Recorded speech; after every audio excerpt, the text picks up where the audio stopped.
কিছুদিন আগে আপনারা জানেন ৩ দিন আগে এই পুকুরে কে বা কারা বিষ দিয়েছিল, বিষ দিয়ে পুকুরে মাছ মরে গেছে। এবং সেক্ষেত্রে প্রদীপ ঘোষের নেতৃত্বে মানে তারা আমাদের পার্টির লোকেদের ওপর ব্লেম দিয়েছেন যে এরা বিষ দিয়েছে, বিষ দিয়ে এই পুকুরের মাছ মেরেছে। তার কারণ হচ্ছে আপনাদের কিছু কিছু ঘটনা তো আপনারা জানেন যে পশ্চিমবঙ্গে আমরা ক্ষমতায় আসার পর আমরা ভেবেছিলাম যে পশ্চিমবঙ্গের পরিবর্তন হবে, একটা সামগ্রিক পরিবর্তন হবে।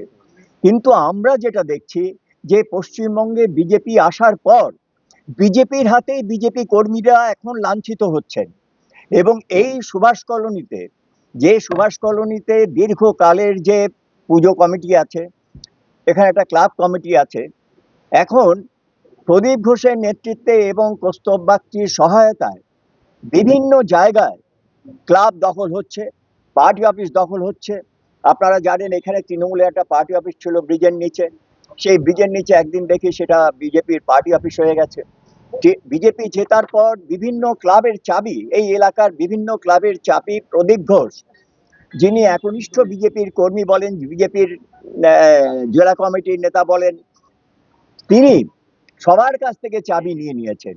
আর চাবি নিয়ে নিজের বসঙ্গত যারা আছে তাদের তিনি তার কমিটি তৈরি করে দিয়েছেন। এখানকার এখানকার মানুষরা পুজো কমিটি, ক্লাব কমিটি তারা তাদের মতো করে চালাতো। এটা আজকে আমাদের ব্যারাকপুরের বিধায়কের কাছে সত্যি আমাদের লজ্জা লাগে যে সেই বিধায়ক, যার কাজ প্রশাসনিকভাবে এই যে আমাদের মানে বারাসাত রোডে দীর্ঘদিন জ্যামজট হচ্ছে, লোকেদের প্রচন্ড অসুবিধা হচ্ছে, সেই রাস্তার জন্য কোনো ব্যবস্থা না করে তিনি কি করছেন, বিভিন্ন ক্লাবে যাচ্ছেন, সেই ক্লাব গিয়ে নিজেদের বসংবদ একজনের কাছে চাবি দিয়ে তাদের দিয়ে ক্লাব দখল করাচ্ছেন। আমরা এই দখলের রাজনীতির বিরুদ্ধে, কারণ আমাদের রাজ্য সভাপতি বলে দিয়েছেন, আমাদের রাজ্য কমিটির বিভিন্ন নেতা এবং আমাদের যে সিদ্ধান্ত, আমরা অন্য কোনো দলের কোনো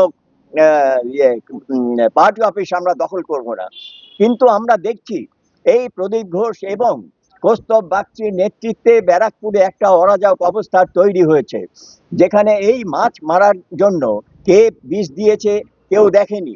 হঠাৎ করে প্রদীপ ঘোষ এখানে একটা প্রেস মিট করে তিনি আমাদের কর্মীদের নাম দিয়ে এফআইআর করলেন যে এরা বিষ দিয়েছে। আসল কথা হচ্ছে এরা এই এলাকার মানুষ চায়নি যে কোনো রাজনৈতিক ব্যক্তি এসে আমাদের ক্লাবে ছড়ি ঘোরাক, আমাদের ক্লাব কমিটি, পুজো কমিটিতে তারা নিজেদের অন্তর্ভুক্ত করে নিজেদের মতো কমিটি করে নিক। সুভাষ কলোনির মানুষের মর্যাদাটা কোথায় রইল? তারা দীর্ঘকাল এখানে এই জিনিস হয়নি, আমরা দেখিনি যে এইভাবে দখল করার রাজনীতি। হ্যাঁ, তৃণমূল করেছে, তৃণমূল কিভাবে করেছে, তৃণমূলও দখল করেছে, কিন্তু আমরা যে ব্যবস্থা তৃণমূল করেছে, যে ব্যবস্থা সিপিএম এর আমলে হয়েছে, আমরা তো তার বিরুদ্ধে লড়াই করেছি। আম জনতা তার বিরুদ্ধে এবার কিন্তু এই রায় দিয়েছে যে 34 বছর এবং 15 বছর ধরে যে অব্যবস্থা এবং দুর্নীতি চলেছে, এবং সেই জায়গা থেকে পশ্চিমবঙ্গকে মুক্ত করে একটা সুস্থ সুন্দর পরিবেশ তৈরি করার জন্য ভারতীয় জনতা পার্টিকে এলাকার মানুষ দুয়াত ভরে ভোট দিয়েছে। এই পুকুরে মাছ বলছেন যে কে নাকি বিষ দিয়েছে, এবং সেখানে আমাদের বিজেপির লোকেরাই নাকি বিষ দিয়ে পুকুরের এই মাছকে মেরে দিয়েছে। উদ্দেশ্য কি কারণে? হ্যাঁ, উদ্দেশ্য আমাদের যতদূর ধারণা, অন্তত আমার ধারণা, যে আমাদের এই যে বিজেপির যারা এখানে কর্মী সমর্থক আছে তাদের বিরুদ্ধে তার একটা অভিযোগ আছে। তিনি অভিযোগ ইন দ্য সেন্স যে তিনি তাদের মানেন না, তিনি এখানে সর্বসর্বা হবেন। সেই জন্য এদের বিরুদ্ধে, কারণ এরা বিভিন্ন অন্যায়ের প্রতিবাদ করছেন, যে কাজগুলো করছেন, অন্যায়ের প্রতিবাদ করছেন, সেই অন্যায়ের প্রতিবাদগুলো কেন হবে? কিছুই তুলে দেবি, কেউ আমাকে বললো এই কিছু বলেছে টলেছে। আসলে দেখুন, অহিনবাবু দলের পুরনো লোক, অনেকদিন ধরে দল করছেন, আগে বামপন্থী রাজনীতি করতেন, পরবর্তীকালে তিনি বিজেপি করছেন। তো বামপন্থী রাজনীতির একটা সমস্যা আছে, তারা by virtue of their nature তারা একটুখানি বিরোধী মনস্ক, একটা ডিসেন্টিং একটা অ্যাটিটিউড থাকে তাদের। এটা বামপন্থী রাজনীতি যাদের এটা মজ্জাগত হয় তাদের এটা একটা সমস্যা আছে। এমনি অহিন্দা বয়স্ক মানুষ, আমার পাকা চুলালা মানুষদের প্রতি এমনি খুব দুর্বলতা আছে।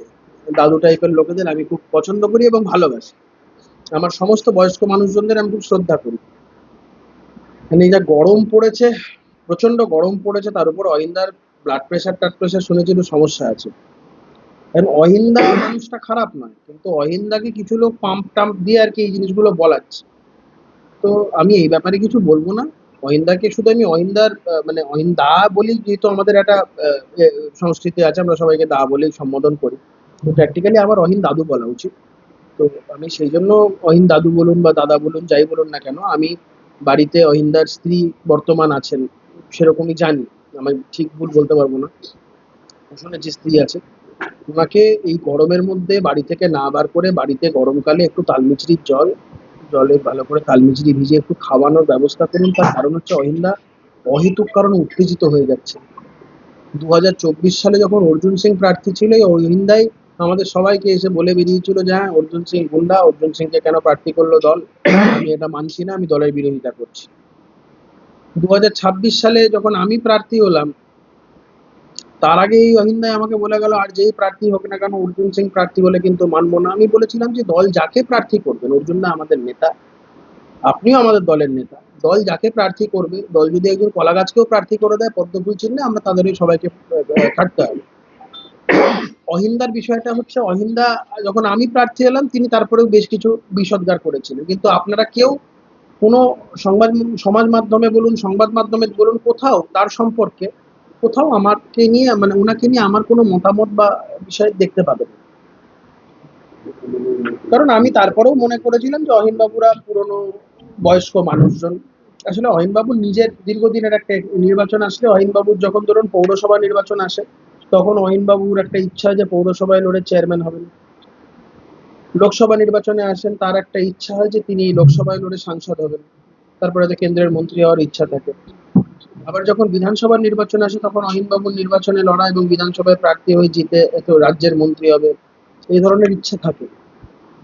দেখুন, সবার অ্যাম্বিশন থাকে, এটা অস্বীকার করার কোনো জায়গা না, প্রত্যেকটা মানুষের অ্যাম্বিশন থাকে, এবং অহিন্দার এই অ্যাম্বিশনটাকে আমি কোনোভাবে ছোট করছি না। কিন্তু অহিন্দাকে এটাও বোঝা উচিত, অহিন্দা দলের প্রাক্তন জেলা সভাপতি, তিনিও দলের জেলা সভাপতি হিসাবে তিনি দলকে চালিয়েছেন। তখন দলের এত বড় আড়ম্বর ছিল না, সবটা ছিল না, সেই সময় কঠিন সময় তিনি দল করেছিলেন, সবটা মিলে বলছি। এবং আমি অহিন্দার প্রতি যথেষ্ট শ্রদ্ধাশীল। কিন্তু অহিন্দা কোথাও হয়তো বয়সের কারণেই হোক বা কোনো অন্যান্য কারণেই হোক, অন্যের দ্বারা প্রভাবিত হয়ে যাচ্ছে। আমি অহিন্দার লোকটা খারাপ এ কথা বলবো না। এক তো অহিন্দার বয়সের এই সুযোগটা নিয়ে অহিন্দাকে হয়তো উত্তেজিত করে দিয়ে বিপি বাড়িয়ে দিয়ে কিছু কিছু মানুষের সুযোগ নিচ্ছে। আর এর পেছনে অন্য কোনো রসায়নও থাকতে পারে, আমি বলতে পারবো না। দেখুন, পাড়ার লোক আমরা, এখানে কোনো কিছুর মধ্যেই নেই। একটা পুকুর দীর্ঘদিন ধরে সেটা লিজ হতো না, যে যার মতন মাছ তুলতো আর খেতো আর পয়সা কামাতো। তো সেটা এবারে পাড়ার লোকেরা ওখানে তারা ঠিক করেছে যে লিজ দেবে, যে টাকাটা আসবে সেটা পাড়া কমিটির উন্নয়নমূলক কাজে তারা ব্যবহার করবে। এবং সেই লিজটা দেওয়াতে কিছু মানুষজনদের এলাকার পছন্দ হয়নি। এবারে লিজ দেওয়ার কয়েকদিনের মধ্যে কাকতালীয়ভাবে পুকুরে বিষ দিয়ে সব মাছ মেরে ফেলা হলো। এবং এই যে অভিযোগটা, সেই অভিযোগটা আমরা কেউ কিচ্ছু করি না, এখানে আমার কোনো রোলই নেই। আমি এই পুকুরটাও চিনি না, যে পুকুরটা আপনি বলছেন। মানে একবার যদি গিয়ে বলেন, হয়তো এলাকার লোক নিয়ে গিয়ে বোঝালে তখন বুঝতে পারবো যে কোন পুকুরটার কথা বলছে, কথার কথা বলছে। চিনি আমি ব্যারাকপুরে সব অলিগলি, কিন্তু মানে এক্স্যাক্টলি ওইভাবে বলতে গেলে মুশকিল। তো পাড়ার লোকজনেরা একজন ব্যক্তির বিরুদ্ধে কমপ্লেন করেছে, তদন্ত করবে পুলিশ। পুলিশ তদন্ত যদি কেউ দোষী হয় তাকে দোষী সাব্যস্ত করবে, তাকে গ্রেপ্তার করবে, তার কনভিকশন হবে যদি দোষী সাব্যস্ত হয়। এখানে আমাদের কি ফাংশন আছে? তিনি যদি নির্দোষ হয় তাহলে তিনি দোষী সাব্যস্ত হবেন না, তিনি যদি নির্দোষ হয় তার বিরুদ্ধে আইনানুগভাবে যা ইন অ্যাকর্ডেন্স উইথ ল যা যা হওয়ার তাই হবে। এটা নিয়ে অহেতুক জলঘোলা করছেন। আমি বলছি, কোথাও এই মাতৃসদনের দুর্নীতি, কোথাও এই এনসিএসি ক্লাব, এই অহিন্দার মানে ব্লাড প্রেশারের কারণ ছাড়াও এগুলোও কিছু কিছু কারণ আছে, যেগুলো বকলমে কেউ কেউ, যার মধ্যে অন্যতম ব্যারাকপুরের প্রাক্তন পৌর প্রধান, আমার খুব খারাপ লাগবে, আমি কথা বিশ্বাসও করতে চাই না, তবে এটা আমার শুনতেও মানে বিশ্বাস করতেও মাঝে সাঝে খুব খারাপ লাগছে, যে আমাদের দলের কিছু নেতাদের সাথে শোনা যাচ্ছে নাকি অহিন্দা প্রাক্তন পৌর প্রধানের সাথে খুব যোগাযোগ রেখে চলছিলেন। এবং কিছু কিছু ক্ষেত্রে উনি বলে দিচ্ছেন যে এইটা বলো সেইটা বলো। তো সেটা যদি হয় খুব খারাপ লাগবে। অহিন্দার মতন একজন সিনিয়র মানুষ, বিশ্বাস করুন আমি এই কথাটা একদম বিশ্বাস করতে চাই না। আমি ঈশ্বরের কাছে প্রার্থনা করব আমার এই শোনাটা বা আমি যেটা জেনেছি এটা যেন ভুল হয়। অহিন্দা সুস্থ থাকুন, ভালো থাকুন।